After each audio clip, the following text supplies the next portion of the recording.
kicking off our premiere episode of Women of Passion and Legacy. We focus on working women, typically over 50, who have found and kindled the passion that is uniquely theirs, having been incubating deep within them over a lifetime of ups and often painful downs. These women of distinction not only discovered joy, but have learned to express it as a powerful and lasting legacy. Today, I introduce you to Virginia Misoff, a member of the greatest generation. I met Virginia years ago through my friendship with her daughter-in-law and son, and from the moment of meeting her, I've been impressed with who she is. I immediately thought of her when I decided to do this series. So let's do just a little bit of background about Virginia before we jump to the juicy stuff. Virginia was born one of 5 children, 1 boy and 4 girls, on a farm that was located almost pretty close to the Canadian border. Where was it, Virginia? Actually in Ferndale, Washington, right outside of Bellingham, Washington. Okay, that's a beautiful area, isn't it? Yes, very beautiful. And you worked on the farm, milking cows and feeding animals and baling hay, right? And driving tractors and doing all the work that boys and men did, yes. So you grew up really as a farmer. Yes. I called it assistant farming. And then as you grew older, you worked as where did you move to work as a riveter for Boeing during World War II? In Ferndale, Washington, Boeing opened a plant for making airplane wings for the latest airplane that was going to fly over Japan for bombing. And that's what we built, was bomber wings. The gas tank was there, too. Yeah. And that's what we built. Well, that has to be pretty precise, right, to be... Oh, perfect. Oh, nothing actually hardly passed because they wanted it perfect. Yeah. And how did you meet your husband? I think accidentally. I then worked at the National Bank of Commerce in Bellingham, Washington, and I think he walked in one day and struck up a conversation and a friendship, and that's how we met, yes. And then he became a pilot in the war, and you went on to work for Boeing. No, he didn't become a pilot. Then he went to a school, airline work. It was for the airline. He was going to work for the airline and had to go to school. Okay, but in the war, was he a pilot? He was. He worked for the airline out on the Aleutian Island chain. They had a big base. We had a big base out there. U.S. Army did. And that's where he worked with the airplanes there, the Boeing.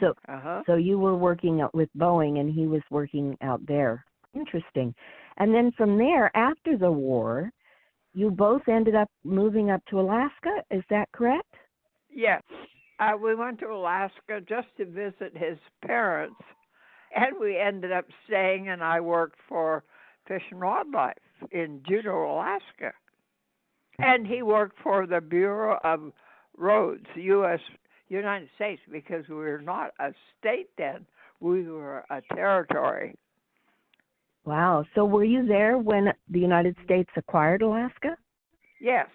Yes. Oh, interesting. You started raising a family after the war in Alaska, yes. Is that correct? Were your children born in Alaska? The first one was born in Alaska. Then he wanted to finish college, so he went to business college in Bellingham, Washington, and that's why we moved there. And you worked at a fish canning company while you were in Bellingham, is that correct? That was my first major job, yes. Fish and Wildlife Service in Bellingham, Washington. In those days, it was the largest fishery in the world. It still is. I worked for an Alaskan luxury resort up in Ketchikan for several years, and they still, that southeast area of Alaska, which borders Canada, is considered the largest fishery in the world. It's enormous, and It although is, yes. So even the whales come up there to fish during their season too. So we're not the only ones. It's well loved by everything. Yeah. What I remember that I was so impressed with is bald eagles and the diving. They were yes. They're as thick as seagulls up in Alaska in that area because of the fish. Very, very much so, yes. So how did you decide from there to move down to San Jose area? And you opened an antique store in the San Jose area while also working as an interior decorator, is that correct? Oh, that was another part-time job. I had a lot of jobs, it seemed like. I like to work or do something. Yeah, and raise children. Raising children wasn't enough for you, huh? So you ended up being kind of an entrepreneur in your own age. You even opened an ice cream store in Campbell, is that correct? Yes, I did that later. I wanted to teach my children how to work for a living, so I thought that would be a good job. And it did work, yes. I did work in it, yes. You were certainly a good role model with all the jobs and the hard work that you had throughout your life. Because then later you also became a bookkeeper, right? Oh, yes. And then I became actually a officer of his business, a vice president. So I was part of the firm, yes. For a long time. Oh, 21 years, I think, till he passed away, yeah. And when your husband died, what happened? Your children were grown? What happened? About the same time as my job changed a bit, the children were grown, yes. Just graduated then when he passed away, yeah. And you had always kind of had an interest in photography from what I understand, but how did you get started with photography? Well, photography club I happen to belong to just to enjoy their work. They happened to be going on a trip, a group trip. And so they wanted to know if I wanted to go, and sure, I said yes. And that's my first trip. And fell in love with it deeply then, yes. And where did you go? I actually went to Africa, climbed Mountain Kilimanjaro, and let's see. Well, lots of countries over there, yes. Yeah, so that first trip, though, you were in Kilimanjaro, and did you see silverback gorillas? Yes. Oh, yes. Yeah, we observed gorillas, yes, and their families. We climbed the mountain to do that. That was a job in itself. How long did it take? Well, all I remember now, it's been a long time, is that the trip was at least 2 weeks. And we were busy the whole time. Several days up and several days back. That was the mountain. Straight up, walking, climbing, just climbing. But you had your camera and you were taking photography along the way. And then from there, what happened when you got back? I found that I'd fallen in love with it so deeply that a year later I was back in Africa, traveling again, seeing more and studying more. I was still learning everything then, too. But you went by yourself that time. Why did you go by yourself? Oh, because you can't photograph if you're worried about people. You're more concerned about people if you're with people. You know, you have to get along. You have to share everything. And you can't do it if you're photographing. So I found that I had to photograph by myself. That's what. And so it's, if I remember correctly, when I spoke to you earlier, you said that you went every year for at least 2 months out of every year you were traveling in Africa and other countries. Is that correct? Mostly Africa, yes, but I had hit most countries, yes. So where in Africa? Tell me a little bit more. Let's see. You went to Kilimanjaro, and then what about Kenya and Tanzania, where the Serengeti is, correct? Yes. But found where I was going in Tanzania, right on the border of Kenya, that the herds, the animals, the wildebeest migration was better crossing a river, and being more active on the Tanzania side. So I ended up, rather than going to Kenya all the time, I ended up going to Tanzania because that's where the herds stopped to graze and eat for the season before they went back home. And this was long before this became, now they have where people go rather than to shoot, to take pictures. But the problem is now there's too many people doing it. You were doing it back before it was even known about, right? Right. I was one of the few, probably one of the first photographers there. And then gradually you saw professionals start coming in, yes, for the big magazines, of course, like National Geographic. Yeah. So it did build up from there on and started getting busy. And then you saw, every year you saw more crowds and more crowds. It just got popular, yes. So you went to Kenya, Tanzania, I think, did you ultimately get to Botswana? I went to Botswana. Now I should have a map in front of me and don't, because Rwanda, Uganda. That's over on another side. But I went to every country. I'd go to all the countries that bordered Tanzania and Kenya. I went to all of them, yes, at one time or another. Not every year, but I took turns and moved around so that I saw all the countries in the lower part of Africa. Did you camp, or were you in a hotel, or what was the living situation like? Well, in Tanzania, there was a lodge that they always had a room for me, and I stayed there. I stayed by myself, and that's so I could be busy and work as I wanted. I might have stayed at a few hotels, but I lived very like hobo, like I just took it easy and lived lightly. Yes, simply. Because I actually was there for photography. I didn't care about anything else. Right, but along the way you did meet other women, right? Yes, all the time. Oh, well, they met me. If I didn't meet them, they sure chased me down, because there was a woman from America they wanted to meet that was traveling by herself. That was unusual for them. So I did get to meet, most people wanted to meet me, so I enjoyed meeting them. And I enjoyed giving their advice, because they didn't have what we had in America. So I'd help them along mentally. So what kind of advice? What kind of conversations did you have? Oh, partly over food, partly over marriage, probably. Oh, a lot over children.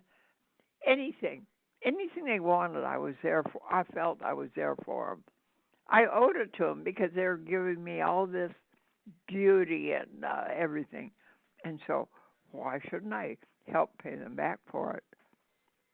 I think that's what's beautiful, is that when you have a passion like you did, and you followed that passion, it just naturally became an avenue for you also to share with other people, not just through the photography when you got home, which you did a lot of, from my understanding, but while you were actually traveling, you were interacting and you were giving back with the people who lived there indigenously.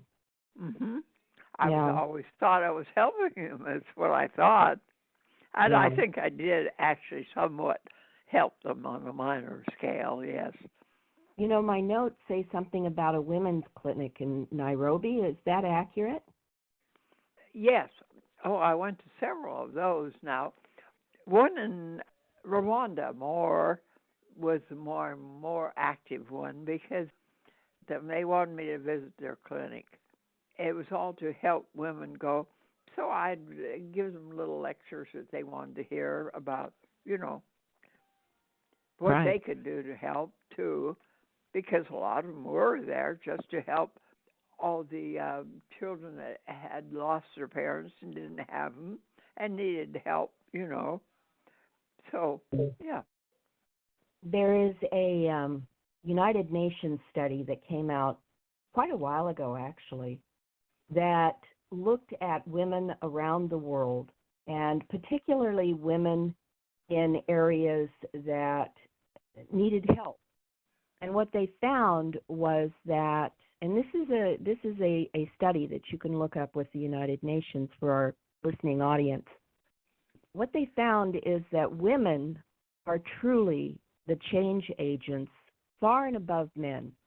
That when women are given any kind of income, any kind of money, that, yes, a portion of that goes to supporting their family, but also they give back to the community, whether it's building churches or building schools, or whether it's a health clinic, or whether it's teaching others about hygiene and clean water, etc. That women truly are the core of the change in our world. Yes, we are, and I do believe that, truly. And I noticed that they all enjoyed it, too. Women enjoy it. It fills their heart up to help all these people, too, So there is. Isn't that a beautiful thing? That by giving, you're filling your own heart.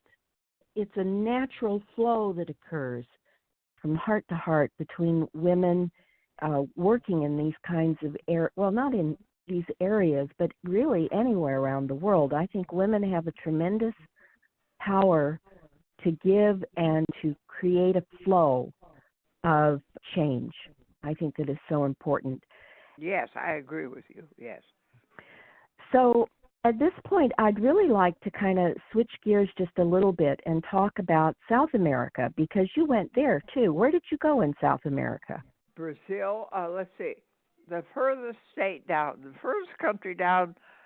Well, there's Patagonia, which goes down. Right above, touching Patagonia. We were right near there, yeah. Argentina. Across the border. Actually, you saw Antarctica, right? The South Pole? Oh, that was another trip. That was strictly on a ship, a boat, that we went to Antarctica and toured for a couple of weeks, yes. Enjoyed that immensely, too. What was that like? We had to stay on board, though, so it was a little different for me. Being tied down and not all the freedom that we had walking. But you still got some nice photography. Oh, yes, and loved it. Yes, and loved the penguins, yes. Penguins are fun, aren't they? Yes. They were of interest among themselves, yes. Just watching them is enough. And then down in Patagonia, they have dumped a lot of these Antarctic animals show up in Patagonia. Yes, but didn't spend my time there. Well, back across the border in. I should have a map too. There's Argentina. I don't have a map in front Chile. of me to say it. Yeah, Peru. What's the big country there? Right, the big one. Well, Argentina is pretty big, and then I'd say I was still in Argentina then. I would say that. Yeah. Without a map. And what kind of animals did you concentrate on in South America?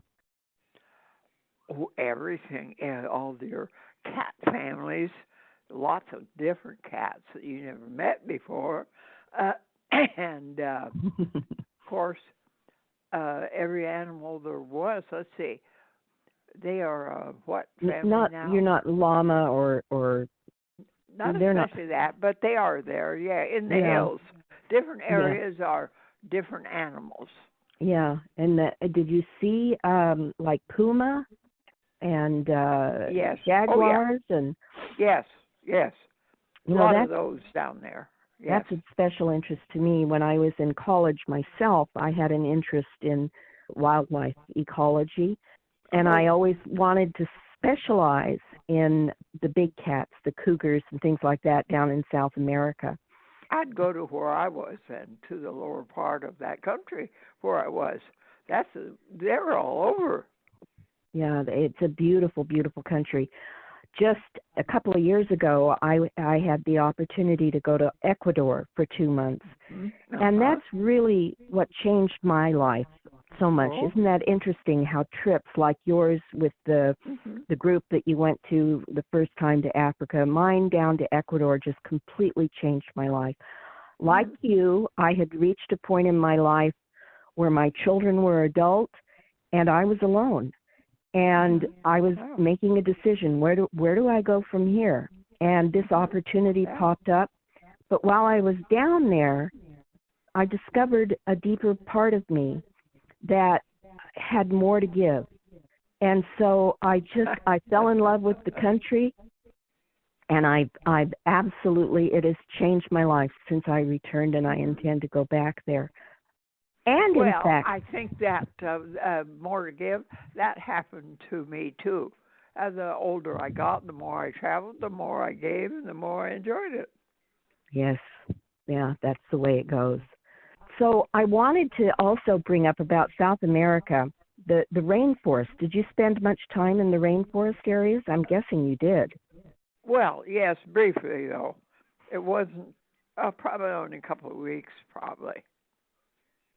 Did you meet any of the indigenous people? Well, I called it that all over. That's how they felt anyway, that they needed me. They needed help. They needed to talk to me. They needed to learn.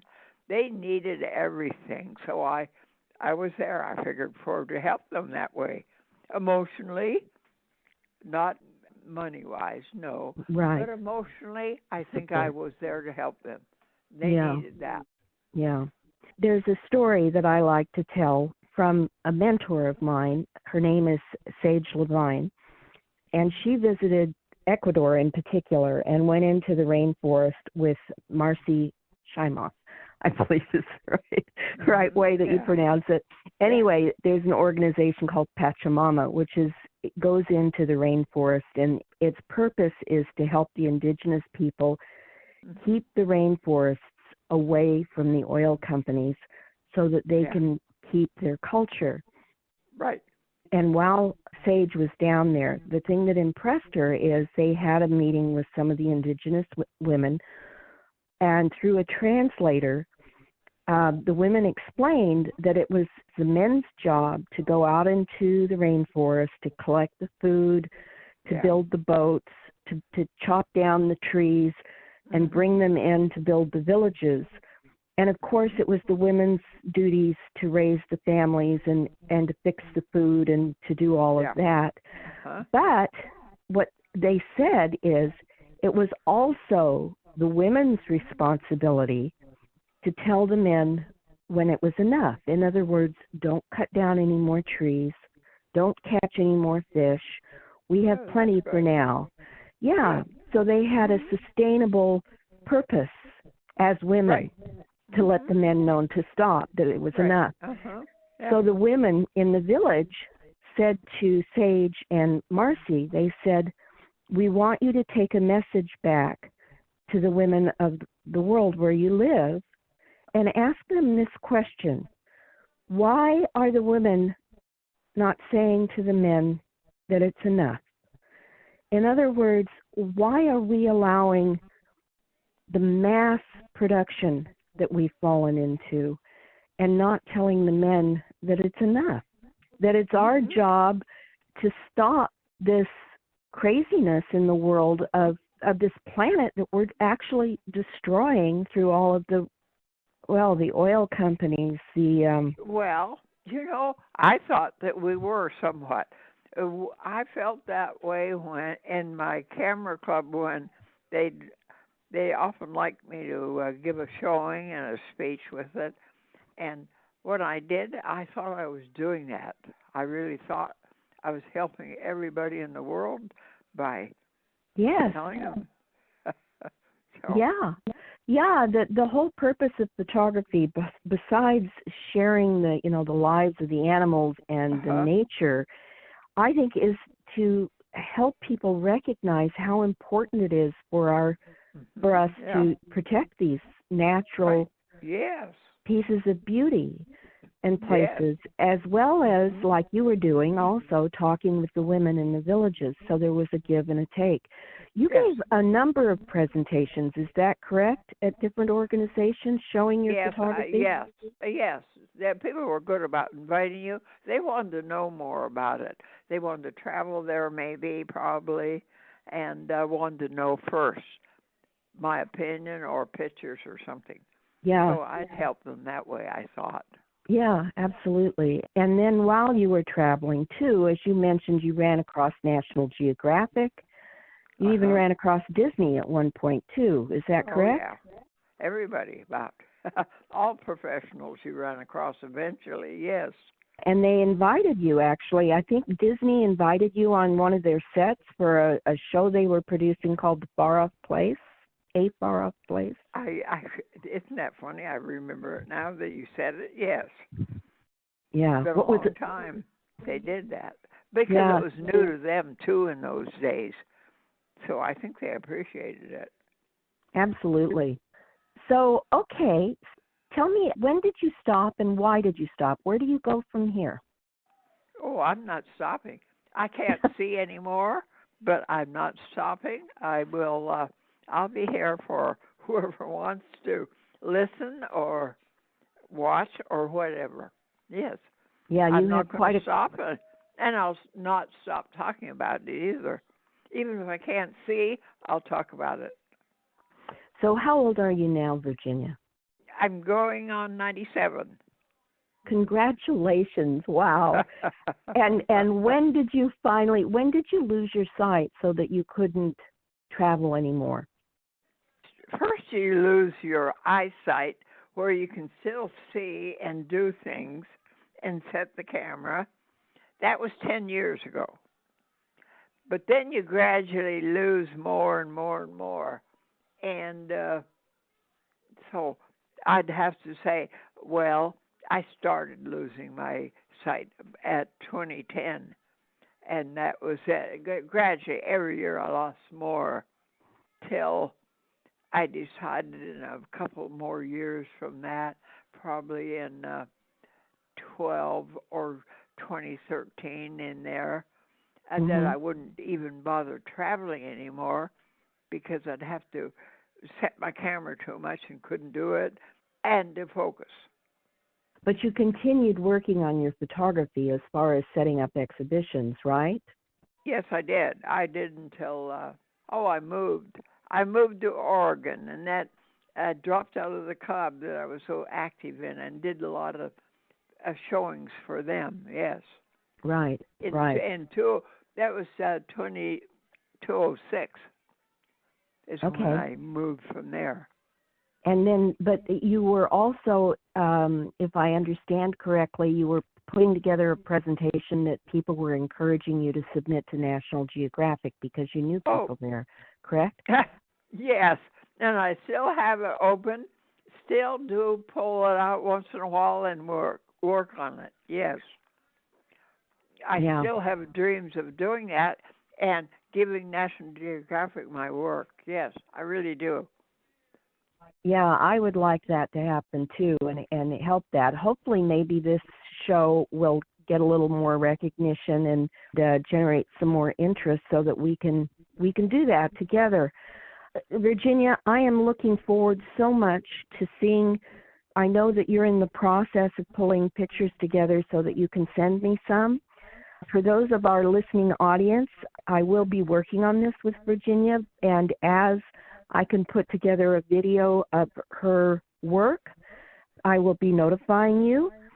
So please do stay in touch with our episodes. And in fact, before we say goodbye, Virginia, I want to just in closing talk a little bit about where we go from here. So this series of shows is about women and women of distinction and passion.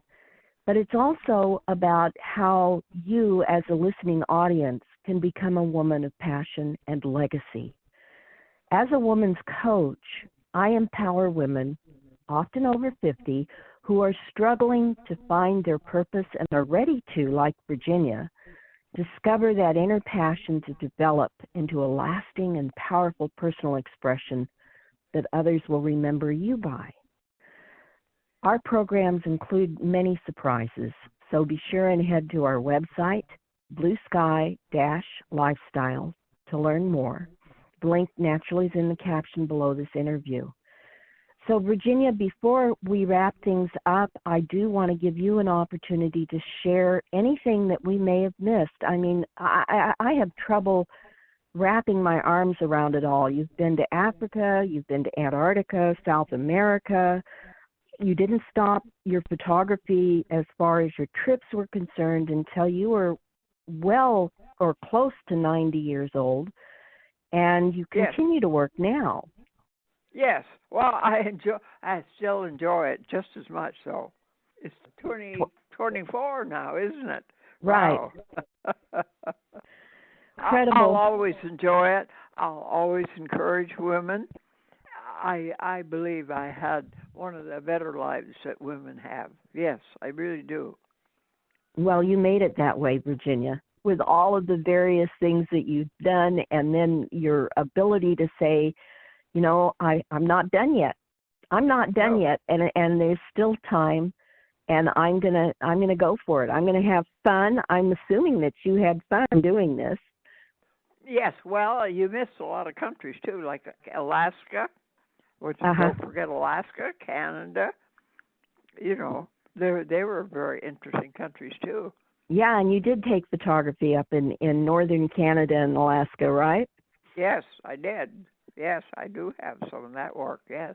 Oh, that's spectacular up there too. So from Alaska down to Antarctica, from Africa to South America, you've traveled the world, and you've spent years taking photography, talking with other women in various different communities through the world, giving as well as receiving that awe that your passion led you to. So you are such an incredible inspiration, Virginia. Thank you so much for joining us today. Well, thank you for having me. I enjoyed sharing. Absolutely, and we will stay in touch. So thank you, and thank you to all of our listeners. This is Robin Eschler inviting you to sign up for notifications for our continuing episodes of Women of Passion and Legacy. Visit our website at BlueSky-Lifestyle and download our 6 steps to ignite your inner legend to be included. Follow us on Facebook, Instagram, and YouTube. You'll find all the links in the caption below and on our website. You too can be a woman of passion and build your legacy. Bye for now.